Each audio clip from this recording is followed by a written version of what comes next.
बरसती बूंदें कजरी के पैरों से कदम ताल कर रही थी। अभी 6 ही तो बजे थे, पर तेज बारिश और काले बादलों ने वक्त से पहले ही जैसे अंधेरा करने की ठान ली थी, ठीक उसके जीवन की तरह, जिसमें उसकी खुशियों के उजाले को समय के स्याह बादलों ने हमेशा के लिए ढक लिया था। कजरी सोचती जा रही थी। झमाझम होती बारिश में उसकी पुरानी छतरी ने भी आज उसका साथ छोड़ दिया था। बच्चों की चिंता ने उसके पैरों की गति को और बढ़ा दिया। उसका घर आने से पहले ही बाबूलाल किराने वाले की दुकान पड़ती थी, जहां से उसे कुछ किराना भी लेना था। क्या चाहिए? बाबूलाल ने कजरी की भींगी देह पर भरपूर नजर डालते हुए कहा। 2 किलो आटा, आधा लीटर तेल, पाव किलो शक्कर और हाँ, आधा लीटर दूध भी दे देना, कजरी ने अपने आंचल को ठीक करते हुए कहा। बाबूलाल की ललचाई नजरों में उसे हमेशा ही एक मौन आमंत्रण दिखाई देता था। यह तो उसकी मजबूरी थी कि वह यहाँ से वक्त बेवक्त कभी भी उधारी में सामान ले लिया करती थी, वरना उसकी दुकान की ओर कभी वह मुड़कर भी न देखती। सोचते सोचते कजरी घर पहुंच गई। बच्चे माँ माँ कहते हुए उससे लिपट गए। आई, बहुत भूख लगी है, ताई ने कुछ खाने को नहीं दिया। छोटे बेटे कमल ने दीदी की शिकायत की। क्या करती आई, घर में आटा ही नहीं था, सुमी ने सफाई देते हुए कहा। अच्छा मेरा राजा बेटा, मैं अभी गर्मा गर्म रोटी बनाकर अपने लाल को खिलाती हूँ, मीठे दूध में मीज के खा लेना, कजरी ने बेटे को पुचकारते हुए कहा। आई, मैं भी खाऊंगी, 9 साल की रीना ने मचलते हुए कहा। क्यों नहीं मेरी गोलू, तू भी खाना। गोल मटोल बड़ी बड़ी आंखों वाली रीना को सब गोलू ही कहकर बुलाते थे। मैंने टमाटर की मस्त चटनी भी बनाई है आई, सुमी ने उसे पानी का गिलास पकड़ाते हुए कहा। जल्दी से आटा गूंथ कर उसने बच्चों को खाना खिलाया। उनको सुलाने के बाद कजरी सुमी के साथ वहीं जमीन पर लेट गई। आई, आज फिर दीनू रीना को चॉकलेट खिला रहा था, तब मैंने रीना के हाथ से छीनकर वापस उसके मुंह पर फेंक दी, तो वह मेरे को देख लेने की धमकी देकर चला गया। मुझे उससे बहुत डर लगता है आई, सुमी ने भयभीत स्वर में माँ को बताते हुए कहा। तुम घबराओ नहीं सुमी, मैं उसकी माँ से बात करूंगी, कजरी ने उसे तो समझा दिया, परंतु खुद सोच में पड़ गई। जब से रमेश उसे छोड़कर गया है, जीना कितना दुभर हो गया है। कभी सोचा नहीं था कि जिंदगी इस कदर बोझ बन जाएगी। रमेश के रहते उसे कभी भी बाहर जाकर काम करने की जरूरत नहीं पड़ी। 17 साल की थी जब माँ बाप ने रमेश के साथ उसका विवाह कर दिया था। बहुत खुश थी वह रमेश के साथ। पेशे से पेंटर रमेश इंदौर के राजेंद्र नगर इलाके से कुछ दूर बुद्धनगर के स्लम एरिया में किराए के मकान में रहता था। मकान बहुत अच्छा नहीं, पर रहने लायक जरूर था। दोनों की जिंदगी मजे से कट रही थी। समय के साथ कजरी 3 प्यारे बच्चों की मां बनी। सबसे बड़ी सुमी, उससे छोटी रीना और सबसे छोटा कमल। बच्चों के जन्म के बाद कजरी का भरा बदन और भी सुंदर लगने लगा था। शादी के 12 साल बीत जाने पर भी रमेश उसे जी जान से चाहता था। आस पड़ोस के लोग उन दोनों के प्यार भरे रिश्ते से अनजान नहीं थे। कजरी के घर के पास ही एक बड़े परिवार रहता था।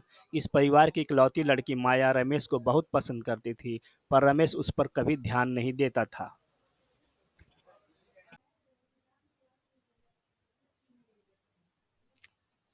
इधर बच्चों की देख रेख और घर के कामों में व्यस्त कजरी चाहते हुए भी रमेश को ज्यादा वक्त न दे पाती थी, जिस वजह से अक्सर दोनों में झड़प हो जाया करती थी।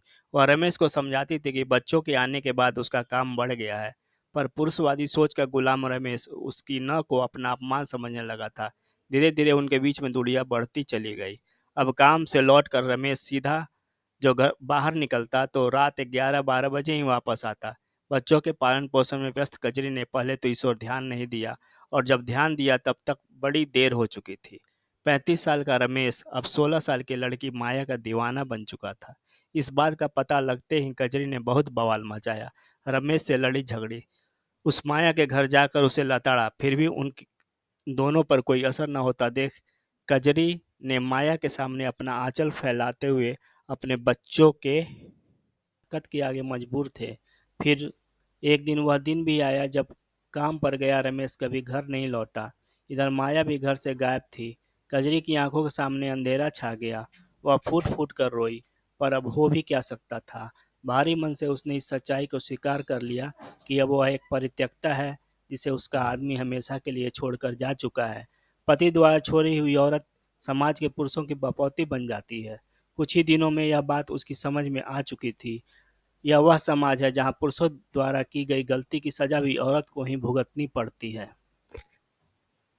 पर बच्चों के भरण पोषण के लिए उसका घर से निकलना बेहद जरूरी हो चुका था। ऐसे में रमेश के दोस्त लखन ने उसकी बहुत सहायता की।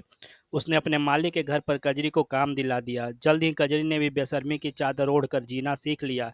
लेकिन अब भी काम पर जाने के बाद बच्चों की देखरेख की समस्या उसके आगे मुंह बाय खड़ी थी, जिसका जिम्मा उसकी 11 साल की बेटी ने ले लिया। अपनी पढ़ाई छोड़कर वह अपने छोटे भाई बहन को संभालने लगी। पापा के घर छोड़कर चले जाने से वह अचानक ही अपनी उम्र से कुछ ज़्यादा बड़ी हो गई थी। कुछ महीनों में कजरी को ऐसा लगने लगा कि जिंदगी फिर पटरी पर आने लगी है। एक दिन वह काम पर से वापस आ रही थी कि रास्ते में लखन मिल गया। बातों बातों में उसने कजरी से अपने प्यार का इजहार कर दिया। उसके एहसानों तले दबी कजरी उसे एकदम से इनकार न कर सकी। उसने उससे सोचने के लिए कुछ समय मांगा। रात भर वह इसी ऊहापोह में रही कि अपने ही पति द्वारा वह एक बार ठगी जा चुकी है। क्या फिर से उसे किसी पर इतना विश्वास करना चाहिए? परंतु बिना मर्द के घर पर लोगों के चील कौवे सी पड़ती निगाहों से बचने के लिए आखिरकार उसे यही रास्ता सबसे उपयुक्त लगा। उसके घर में ही लखन ने कुछ आस पास पड़ोसियों के सामने उसे मंगलसूत्र पहनाकर उसकी मांग में सिंदूर भर दिया। अब लखन उसके साथ ही आकर रहने लगा। बच्चों ने भी कुछ समय बाद आखिर उसे अपना लिया। शादी को 8 महीने हो चुके थे।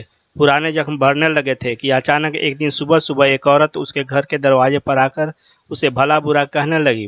पहले तो कजरी समझ ही न पाई कि यह चक्कर क्या है। बाद में उसे समझ आया तो उस पर फिर से एक बार आसमान टूट पड़ा।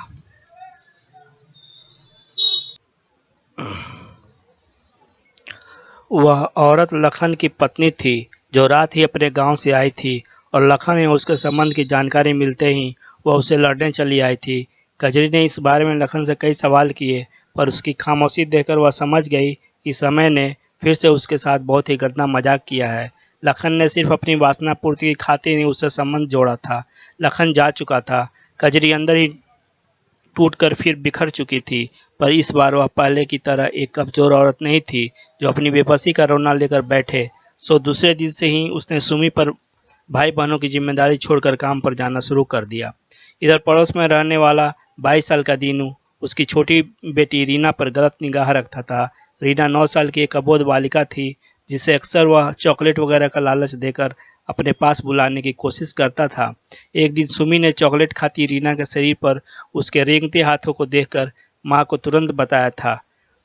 कजरी ने भी इस वाकये को हल्के रूप में न लेकर दीनू के माँ बाप से जाकर तुरंत इसकी शिकायत की थी।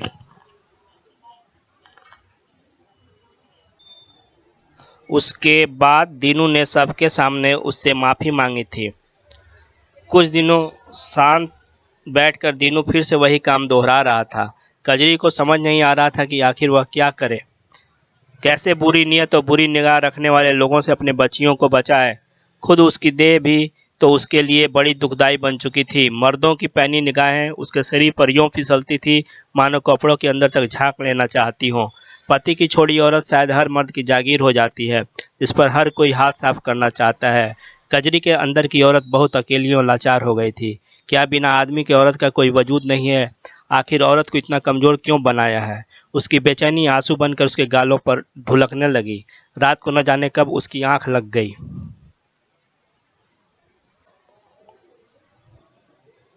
सुबह उठी तो सिर भारी हो रहा था, आंखें भी जल रही थी। देर रात तक जागने से ऐसा हुआ है, यह सोचकर कजरी ने उठने की कोशिश की, परंतु शरीर ने साथ न दिया। सुमी ने मां को सहारा देने के लिए हाथ बढ़ाया तो चौंक पड़ी। आई, तुझे तो तेज बुखार है। हाँ रे, मुझसे तो उठा भी नहीं जा रहा। कजरी पर बेहोशी छाती जा रही थी। शायद बारिश में भीगने से उसे बुखार ने जकड़ लिया था।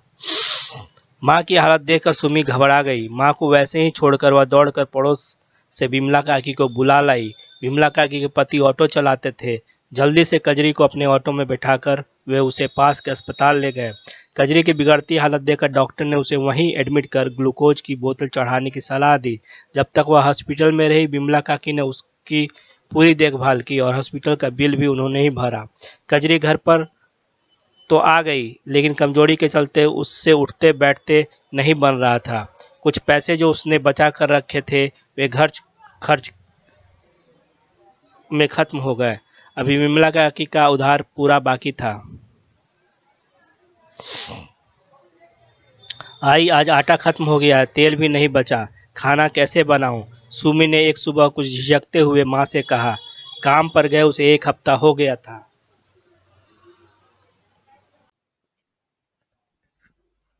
आज कुछ अच्छा लग रहा है। आज जाती हुई काम पर, उधर से आते वक्त सब किराना लेते आऊंगी।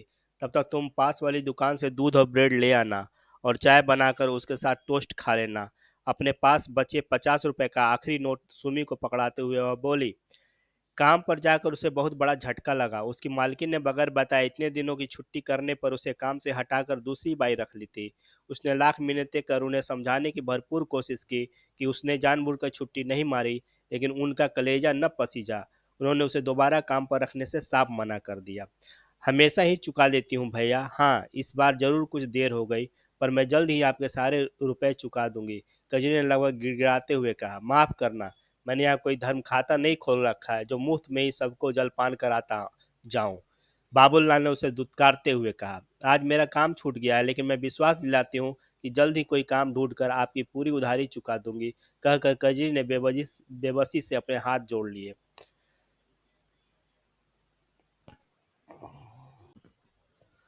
काम तो मैं भी तुम्हें दे सकता हूँ, अगर तुम चाहो तो। इससे तुम्हारा आज तक का पूरा उधार चुक जाएगा और ऊपर से कुछ कमाई भी हो जाएगी। बाबूलाल की आंखों से टपकती लार देखकर कजरी सहम गई। जाने कैसे भेड़िए एक औरत की मजबूरी को सूंघकर अपना दांव गांठते हैं। कजरी ने गहरी सांस छोड़ी और दुकान के बाहर आ गई। मोड़ तक आते आते वह कुछ ठिठक कर खड़ी हो गई। घर जाकर बच्चों को क्या खिलाएगी? बच्चों के भूख से कलपते चेहरे उसे साफ दिखाई पड़ रहे थे। मकान का किराया कहाँ से आएगा? विमला काकी का पूरा उधार अभी बाकी है। उफ, कैसे होगा यह सब? कजरी के दिल और दिमाग में एक जंग सी छिड़ गई थी। दिल कहता था यह गलत है, जबकि दिमाग कुछ ज्यादा ही व्यवहारिक हो चला था, जो फिलहाल की स्थिति से कैसे निपटा जाए यह सोच रहा था। आखिरकार एक औरत के सतीत्व पर माँ की ममता भारी पड़ गई। कजरी की दुकान में दोबारा प्रवेश करते ही बाबूलाल की आंखों में वासना जैसी चमक आ गई।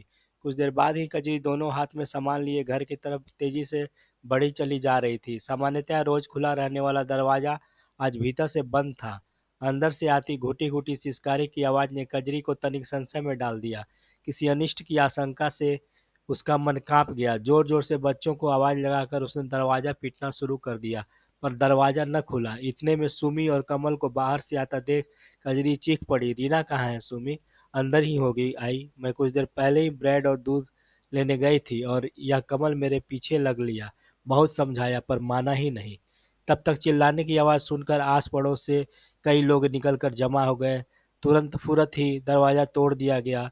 दरवाज़ा टूटते ही कजरी अंदर घुसी और कमरे के एक कोने में रीना को बेसुध पड़ा देख बदहवास सी हो गई। तभी भीतर से एक साया निकलकर बाहर की तरफ भागा। हाँ, वह दीनू ही था, जिसने रीना के अकेले होने का फायदा आज उठा ही लिया था। यह सब इतना अचानक हुआ कि किसी को कुछ समझ ही नहीं आया। शोरगुल की आवाज़ से विमला काकी भी आ चुकी थी। कजरी ने रीना को उठाने हिलाने की बहुत कोशिश की। सब बेकार था। रीना बेजान हो चुकी थी। एक नन्ही कली आज फिर किसी वहशी दरिंदे की बुरी नीयत का शिकार हो चुकी थी। कजरी सामने पड़ी सच्चाई स्वीकार नहीं कर पा रही थी। अपनी प्यारी गोलू का यह हाल देखकर वह कांप उठी थी। उसकी पूरी दुनिया ही जैसे उजड़ गई थी। सुमी लगातार रोए जा रही थी और कमल समा हुआ एक तरफ खड़ा था। लोगों की आपसी चर्चा चालू थी। कोई पुलिस को बुलाने की बात कर रहा था, तो कोई रीना को डॉक्टर के पास ले जाने को कह रहा था। कजरी अचानक उठी और पलंग के नीचे से हंसिया निकालकर बिजली की फुर्ती से बाहर निकल गई। उधर दीनू जल्दी जल्दी एक बैग में अपने कुछ कपड़े भरकर घर से निकलने ही वाला था कि कजरी ने उसका रास्ता रोक लिया। मुझे माफ़ कर दो कजरी भाभी, मुझसे बहुत बड़ी गलती हो गई। पता नहीं मुझे क्या हो गया था। मैं उसे मारना नहीं चाहता था। वह चिल्ला ना सके इसलिए मैंने उसका मुंह बंद किया। मुझे नहीं। दीनू अपनी सफाई देता रह गया और कजरी ने उस पर हंसी से प्रहार करना शुरू कर दिया। नीच, तूने मेरी गोलू को क्यों मारा? क्या बिगाड़ा था उस मासूम ने तेरा? कजरी चीखती जा रही थी। तभी पीछे से विमला काकी ने आकर कुछ लोगों की मदद से उसे रोका। दीनू घायल होकर गिर पड़ा था। इलाके की पुलिस ने तुरंत ही दीनू को अस्पताल भेजा और पूछताछ में लग गई। रीना की मृतदेह एम्बुलेंस से ले जाई जा रही थी। उपस्थित सभी लोगों की आंखें नम थी। इतनी देर से मूकदर्शक बनी कजरी ने अचानक अट्टहास करना शुरू कर दिया। भीड़ में से किसी ने कहा, वह पागल हो गई है।